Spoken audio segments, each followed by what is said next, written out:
So hi, in our last talk we were taking this two-dimensional plane region and revolving it around an axis of revolution that was right up against this plane region, and we formed a three-dimensional solid. And we call this method we use the disk method because the little rectangles that we divided it up into, when you revolve them around the axis, you got right circular cylinders which look just like little discs. The only difference we're going to do today is make a different type of figure. Instead of revolving this around the axis right at the bottom, what if we had an axis like that, where there was some separation? This is going to be our new axis of revolution. Now, I saved you the time of going through the same thing we did before. We're dividing this up into n sections. We're making these little rectangles. The height of the rectangle depends on this x value, c sub k, and the width is always going to be our delta x sub k. The only difference is we're going to revolve this around. It's no longer going to make a disk. I'll try to draw this for you. So the radius, if I take this and revolve it around here, the radius is going to be from here to here. So it's going to go the same amount down as it does up. So you're going to get that same disk, but then there's this space in the middle. So you're going to be going like that,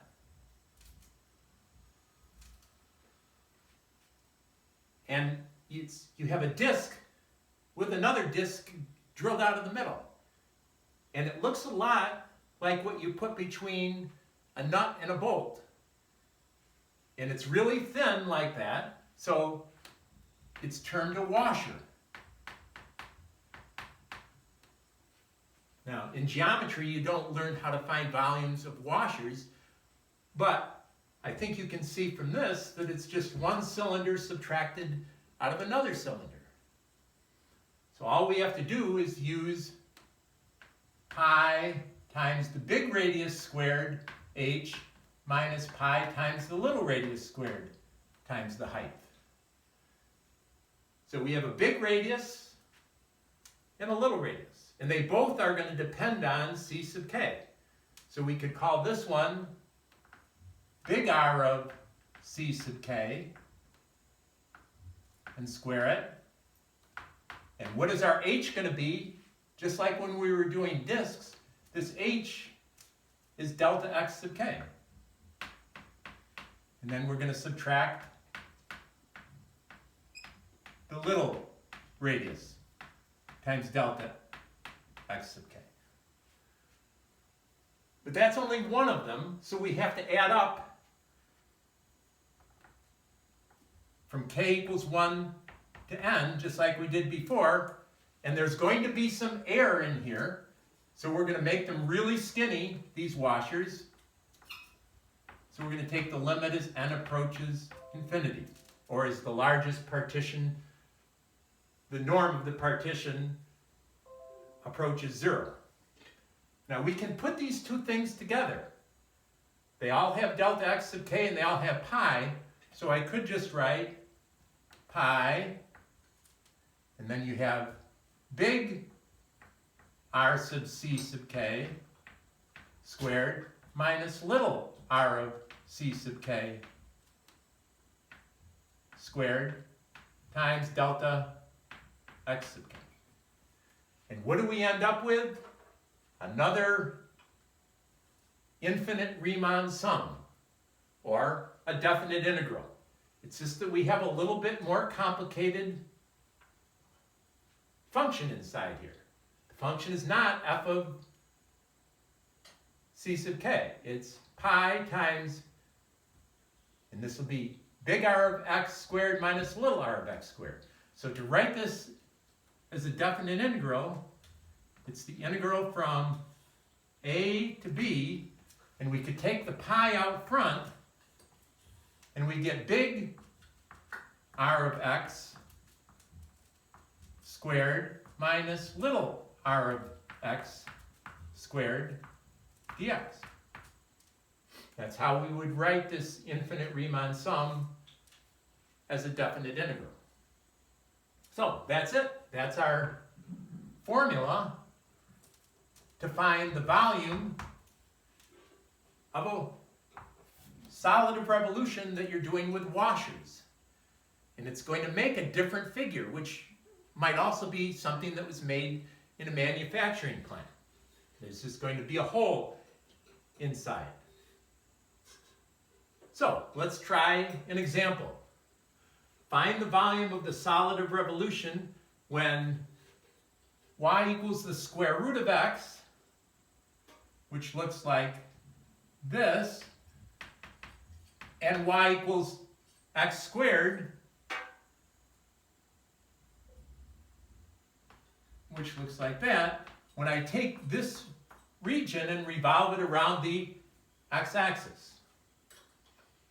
Well, to actually make a washer, we always still have to make our rectangle perpendicular to the axis. Otherwise, it's not going to make a washer. So we make our rectangle like this, which means it's dx. Again, we could have, for another problem, if the axis was this direction, we could go like this and make it dy. There's no reason that we can't do these all in terms of y. But for right now, since this is our axis, we want to make it perpendicular, we've got to make it up and down, vertical. And we notice there's space. This is how you're going to decide whether it's discs or washers. There's space in there, so it's not going to make a disc, it's going to make a washer. So we can write down the formula. And we're going from where? X equals 0 to 1. And right away, I can just write that.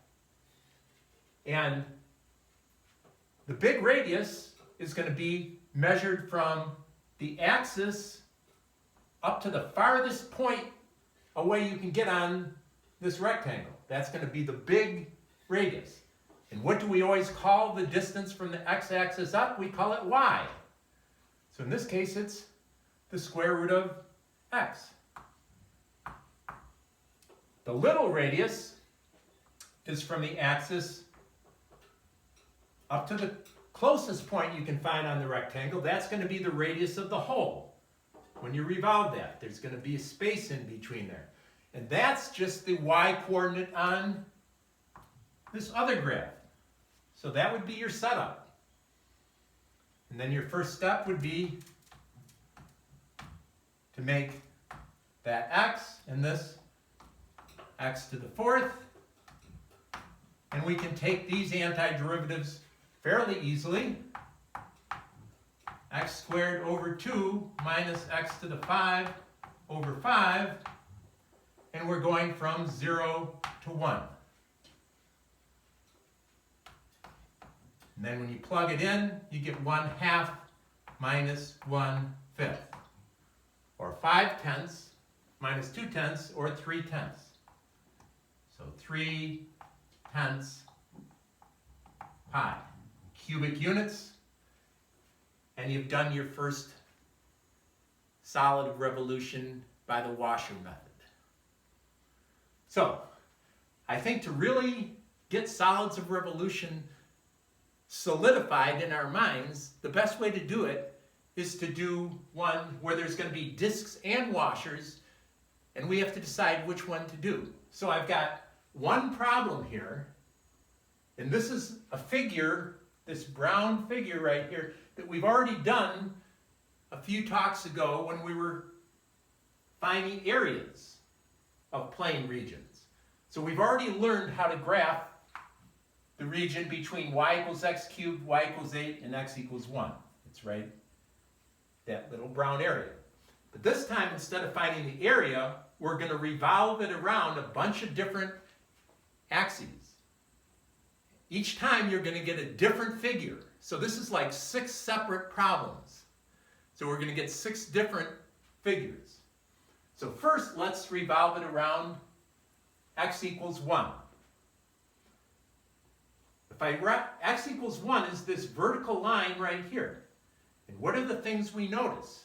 One, that the axis is right up against the figure. So we're going to use discs. So right away, we know we use the disc formula. But we have to decide whether it's dx or dy. But we don't get to really make that decision. We have to make our rectangle perpendicular to the axis. And to make it perpendicular, we've got to go with this green rectangle. Horizontal, perpendicular to the axis. Which means we have to go dy. And y is going from where? Starts down here at 1 and works its way all the way up to 8. All these little rectangles. So all we really have to do is worry about the radius. That's the hardest part of most of these problems. Keep in mind that when we're measuring in this direction, in the xy coordinate system, the distance from the y-axis over, we call x. So we have to take y equals x cubed right here and rewrite it as x equals y to the 1/3. So the distance from the y-axis over to the curve is called x. So that black distance, and this is going to be really important to remember, this black distance is y to the 1/3. I'm going to write it right there. But what's the radius? The radius in this time only goes from here to here. It's not the full black distance. It's the black distance minus 1. Because that distance from here to x equals 1 is 1. So you would write y to the 1/3 minus 1. And if you worked it out with the fundamental theorem of calculus, you'd get an answer. That's not the focus of this talk, so we're not going to actually spend the time to do that. Okay, now, what if we went around x equals 6? This is going to make a different figure. X equals 6 is over here. Now, we still have to make our rectangle perpendicular, so it's still going to be green or dy. But this time, there's all this space. The figure isn't right up against the axis, so we've got to do washers this time.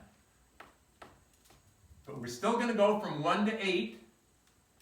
It's just that now we have 2 radii to deal with. So, let's measure. What's the big radius? So you put one finger on the axis and one finger as far away as you can get. Well, what do we know? This is x equals 1, and this is x equals 6. So that distance should be 5. Now, for the little radius, you put one finger on the axis and one finger to the closest point. That's the hole, the radius of the hole. Well, you can see from the y-axis over, that is 6, and we know this black distance is y to the 1/3, so the hole is going to be 5 minus y to the 1/3. This is 5, or 6, I'm sorry, 6. This is y to the 1/3, so that's 6 minus y to the 1/3. And we're done as far as the setup concerned for that one. Now, x equals -5. That's over on this side. So again, we've got to go perpendicular. So we have to go dy, and there's space, so it's going to look just like this. The only difference, it's going to have different radii. So let's concentrate on the radii. One finger right here on the axis, one finger as far away as you can get. Well, we know from -5 over to the y-axis here is 5, and this is y to the 1/3. So it's just 5 plus y to the 1/3. If you want another way of looking at it, you can say this distance is this x value, which is y to the 1/3, minus this x value, which is -5. So y to the 1/3 minus a -5 would give you the same thing. It's just two different ways of looking at it. Now the little radius is from x equals -5 to x equals 1. That's easy. That's just 6. So we've done about all the revolution types you could do in that direction with that type of axes. But now let's say we went around y equals 8. Y equals 8 is up here. So now we see that our figure is right up against the axis. So now we're back to discs again. So we go pi integral. We only need one radius. And now to be perpendicular to the axis, we've got to go a vertical rectangle, this red rectangle. So now we're going to go dx. And where does x go? X goes from 1 to 2. You're not making rectangles for a very long period of time. Okay, so it comes down to one radius. And we find the radius the same way. There's the axis. That's as far away as you can get on that rectangle. That's going to be our radius. This time, though, what's the magical important distance? Now, in this direction, we measure from the x-axis. What do we call from the x-axis up to the curve? We call that y. Well, in this one, y equals x cubed. So this distance right here is x cubed. That's going to be an important distance to know. Well, the radius we're looking for is 8 minus this black distance. So it's just 8 minus x cubed. And we're pretty much done. Just remember, you're measuring everything from this x-axis. Now, what if we went around y equals 9? Y equals 9 is up here. We're still perpendicular, so we still have to go red, or dx, but now there's space. So now we're back to washers. So we're still going to go from 1 to 2, because it's x.